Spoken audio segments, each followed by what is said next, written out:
ជាបណ្ដាំបង ទោះបីថាយើង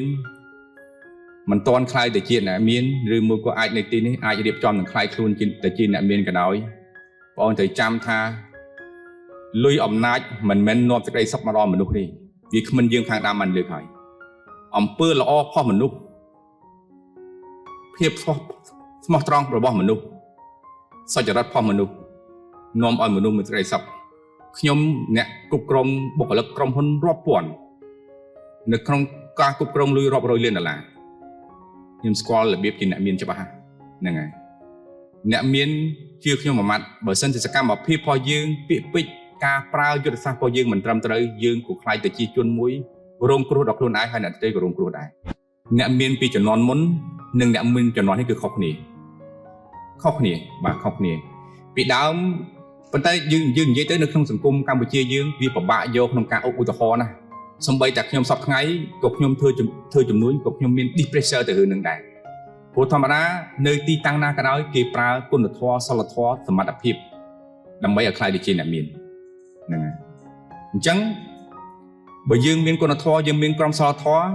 យើងមានសមត្ថភាពយើងចងក្រងគ្នាធ្វើអីក៏ខ្លាយទៅជាអ្នកមានដែរក៏ប៉ុន្តែនៅម៉ោងនេះគឺវាជាការលំបាកមួយដែរវាជាឱកាសមួយដែលលំបាកវាធ្វើឲ្យមនុស្សនឹងមើលទៅបាក់ទឹកចិត្តប៉ុន្តែយើងកុំមើលនៅក្នុងផ្លូវហ្នឹង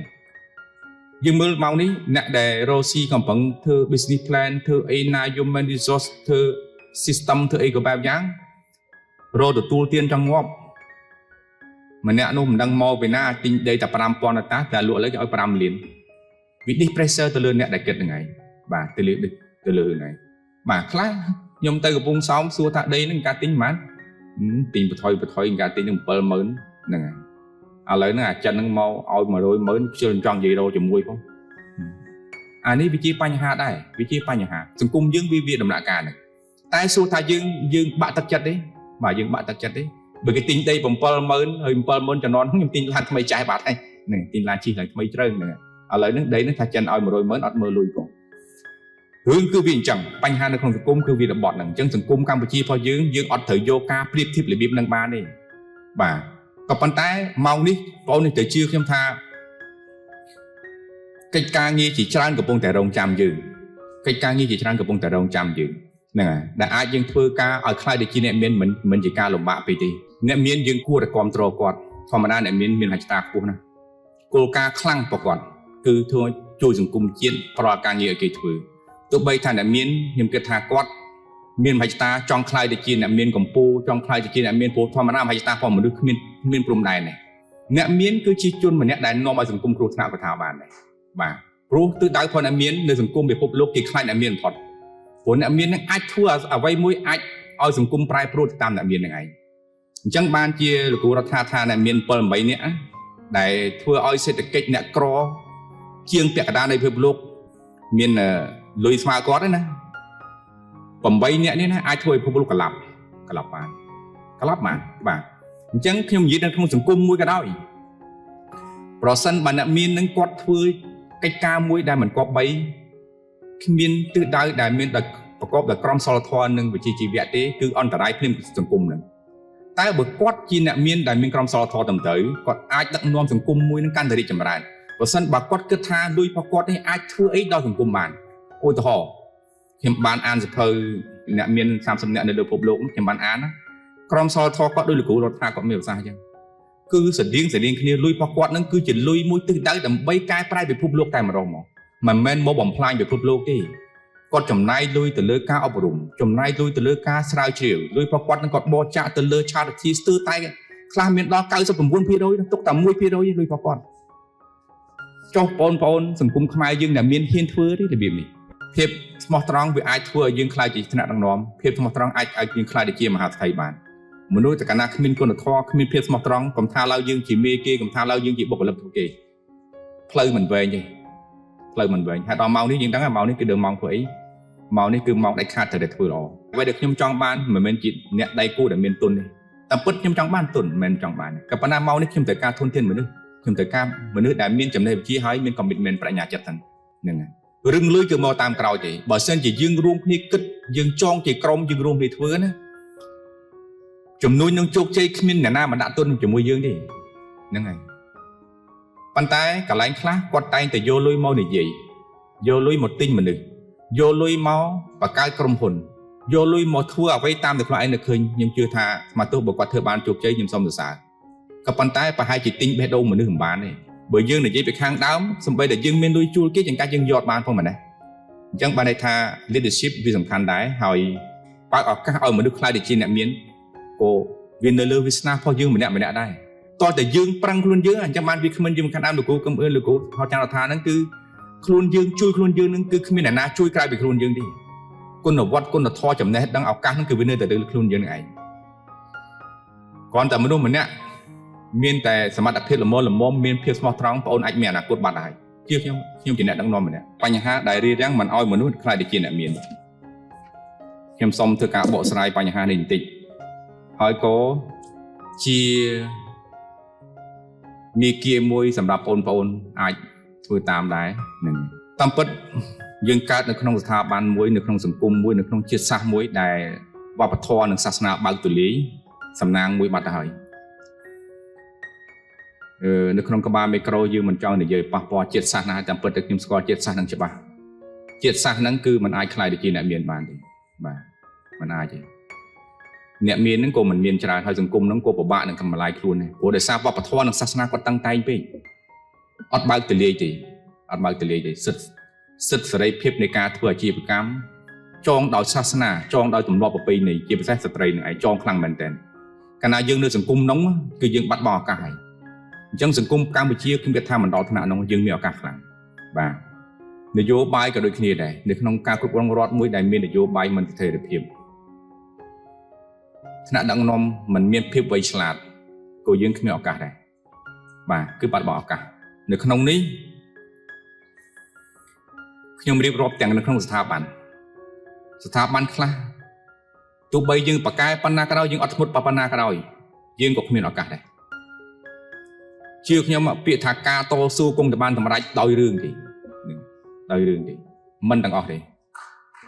ដោយរឿងនេះបាទមេខ្លះបងឯងនៅជាមួយតតែស្លាប់ទៀតក៏វាគ្មានឱកាសដែរហ្នឹងអត់មានឱកាសទេអញ្ចឹងមនុស្សទាំងអស់មិនមែនថ្នាក់ដឹកនាំមើលតែយើងទេយើងត្រូវប្រើបញ្ញារបស់យើងក៏យើងត្រូវមើលមេរបស់យើងដែរតើមេនឹងផ្ដល់ឱកាសយ៉ាងម៉េចយើងប្រហែលជាអ្នកមិនធ្លាប់មានអាចមិនដឹងថាចរិតអ្នកមានរបៀបម៉េចទេតាមពិតមែនតើអ្នកមានលុយមិនប្រកាសជាថាគាត់ធ្វើអ្វីដែលជោគជ័យហើយគាត់មានចរិតរបស់គាត់ល្អទេលុយឋានៈអំណាចអាចធ្វើឲ្យមនុស្សផ្លាស់ប្ដូរមនុស្សគ្រាន់តែធ្វើមិនឲ្យខ្លាយទៅជាអ្នកមានខ្លាយទៅជាមហាធិវាជាការលំបាកមួយប៉ុន្តែការលំបាកមួយរបស់គាត់តទៅទៀតតើអារម្មណ៍គាត់ជានរណាពេលដែលគាត់ខ្លាយទៅជាអ្នកមានសំណួរហ្នឹងខ្ញុំគិតថាប្រហែលជាអញ្ចឹងសំដៅទៅលើកិច្ចការនេះអញ្ចឹងទេខ្ញុំគិតថាខ្ញុំមិនហ៊ានថាអ្នកមានណាគាត់អាក្រក់គាត់ល្អទាំងអស់ទេក៏ប៉ុន្តែមនុស្សកាលណាមានលុយគឺប្រូចរិតធម្មជាតិផងមនុស្សគឺប្រូនៅពេលហ្នឹងឯងប្រូជឿខ្ញុំប្រូបើយើងអាចខ្លាយទៅជាអ្នកមានបានហើយយើងកុំប្រូចរិតយើងកុំប្រូអំនួតយើងកុំប្រូស្អីក៏យើងជោគជ័យដែរអ្នកមានខ្លះគឺបរាជ័យដោយសារលុយច្រើនហ្នឹងឯងជឿថាមនុស្សពេលដែលមានលុយច្រើនពេលដែលមានអំណាចខ្លួនឯងខ្លាយទៅជាមនុស្សបរាជ័យអានេះខ្ញុំនិយាយចំណេះអវិជ្ជមានណាប៉ុន្តែនៅក្នុងហ្នឹងមិនមែនមនុស្សទាំងអស់គឺអញ្ចឹងទេប៉ុន្តែខ្ញុំដឹងថាមនុស្សខ្លះគាត់ប្រើភាសាមួយដែលកាលពីនៅគាត់នៅក្រីគាត់មិននិយាយភាសានោះទេប៉ុន្តែពេលដែលគាត់មានគាត់និយាយភាសាហ្នឹងចរិតគាត់គឺប្រូនៅពេលហ្នឹងឯងអញ្ចឹងខ្ញុំសូមអំពាវនាវថាអ្នកមានទាំងអស់ខ្ញុំមិននិយាយប៉ះពាល់គាត់ទេខ្ញុំសូមថាបងប្អូននៅទីនេះអ្នកមានក៏ខ្ញុំមិននិយាយដែរប្រសិនបើអ្នកនៅទីនេះអ្នកក្រ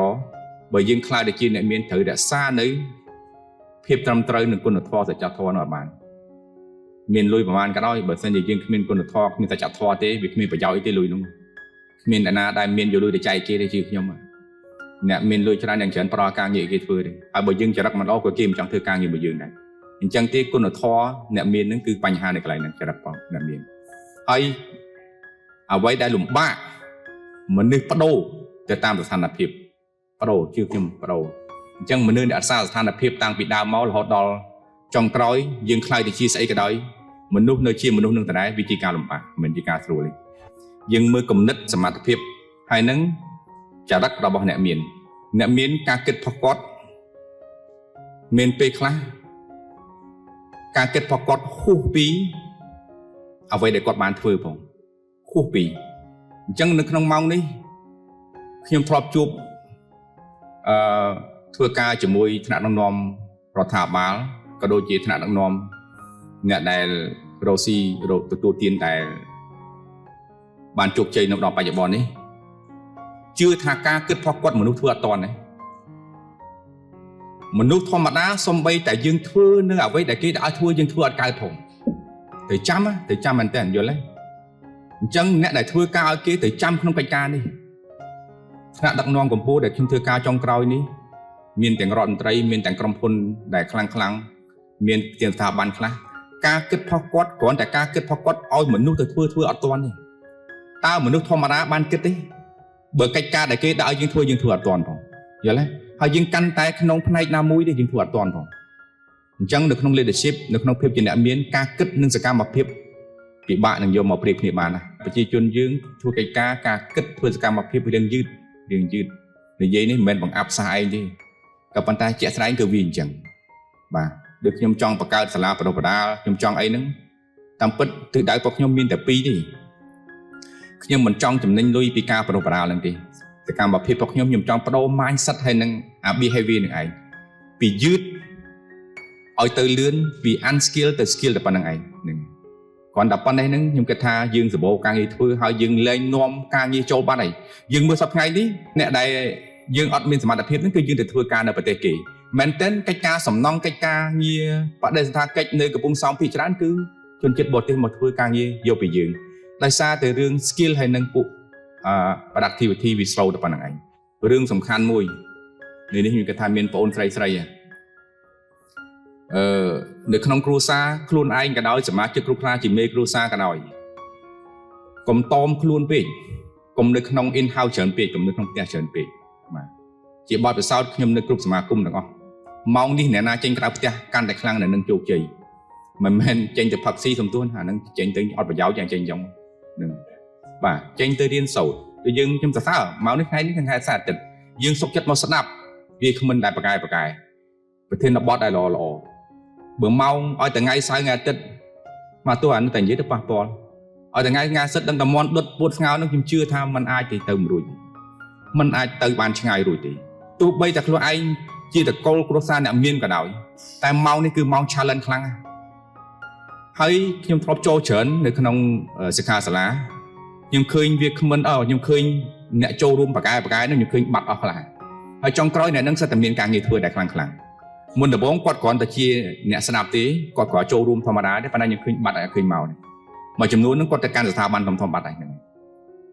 យើងឃើញនេះគាត់គ្រាន់តែចំណាយពេលចង់ចេះចង់ដឹងតាមរយៈសិក្ខាសាលាតាមរយៈការអប់រំក៏គាត់អាចខ្លាយទៅជាស្អីមួយបានដែរអញ្ចឹងទេខ្ញុំដាស់តឿនទៅដល់បងប្អូនថាពេលវេលាវាមានន័យណាស់ពេលវេលាវាសំខាន់ណាស់មនុស្សត្រូវការគិតខ្លាំងត្រូវការមានអំណត់ហើយមានការព្យាយាមខ្លាំងដើម្បីខ្លាយជាអ្នកមានបានទោះបីយើងមិនខ្លាយទៅជាអ្នកមានកម្ពុជាក៏យើងអាចត្រឹមមកខ្លាយជាអ្នកមានខ្ញុំគិតថាមិនពិបាកដែរអញ្ចឹងពាក្យថាមេគាខ្លាយទៅជាអ្នកមានខ្ញុំនៅក្នុងតកូលអាចថានៅក្នុងតកូលអាចនៅក្នុងចំណោមអ្នកដែលកំពុងតែមានលុយច្រើននឹងឯងខ្ញុំដឹងថាការងាររបស់គាត់ត្រូវធ្វើអីបាទមួយទៀតអ្នកមានហ៊ានជាងអ្នកក្រឆ្ងាយដឹងហ៊ានរឿងអីអ្នកមានត្រូវចាំថាអ្នកមានហ៊ានប្រហុយប្រថាននឹងការធ្វើជំនួញហ៊ានដាក់ទុនហ៊ានលះបង់ពេលវេលាខ្លាំងដែលមនុស្សធម្មតាគឺស្ដាយលុយខ្លាចហានិភ័យមិនមានមហិច្ឆតាទេអញ្ចឹងមាគ៌ារបស់អ្នកមាននិងអ្នកក្របើខ្ញុំធ្វើការប្រៀបធៀបខ្ញុំនិយាយពិតអញ្ចឹងខ្ញុំមិនឲ្យអ្នកក្រខុសទេប៉ុន្តែយើងត្រូវយល់ថារឿងពិតគឺផងមនុស្សគឺវាអញ្ចឹងអ្នកមានខ្លះមានលុយខ្ញុំមិនហ៊ាននិយាយឈ្មោះគេយើងក៏មិននិយាយអាក្រក់ពីគេដែរតែយើងក៏មិននិយាយឈ្មោះក៏មាន10 billion ជឿថាគាត់ធ្វើការដល់ម៉ោងប៉ុន្មានធ្វើការម៉ោងដែលគាត់ធ្វើតិចបំផុតគឺម៉ោង2យប់ម៉ោង2យប់គាត់ធ្វើតិចបំផុតត្រឹមម៉ោង2យប់ហ្នឹងហើយយើងទាំងអស់គ្នាយប់ឡើងយើងធ្វើការដល់ម៉ោងប៉ុន្មានបើតែយើងមិនទាន់ទៅជាអ្នកមានខ្លះទៅជាអ្នកមានតែយើងធ្វើការដល់ម៉ោងប៉ុន្មានកាលណាយើងគិតថាមនុស្សម្នាក់មានទ្រព្យច្រើនមានមាសប្រាក់ច្រើនមានលុយច្រើនជាអ្នកមានយើងធ្វើឲ្យរំលងទៅលើអ្នកដែលគ្នាបានរៀនសូត្រអ្នកមានតម្រេះវិជ្ជាអ្នកមានទេពកោសល្យខ្ពង់ខ្ពស់ក៏ជាអាសិតមួយអាចទុកជាទ្រព្យថាជាអ្នកមានបានដែរយើងកុំសម្លឹងឃើញតែមនុស្សមានប្រាក់យើងចាត់ទុកតែជាអ្នកមាន យើងកុំគិតហ្នឹងហើយកលៈទេសៈមកនេះអ្នកខ្លះចេះតែភាសាចិនមួយមុខឯងខ្ញុំសម្ភាសន៍អ្នកចេះចិនម្នាក់អត់ទាំងមានសញ្ញាបត្រផងខ្ញុំគាត់ទីប្រាក់ខែ$7,000ចេះតែភាសាចិនមួយមុខឯង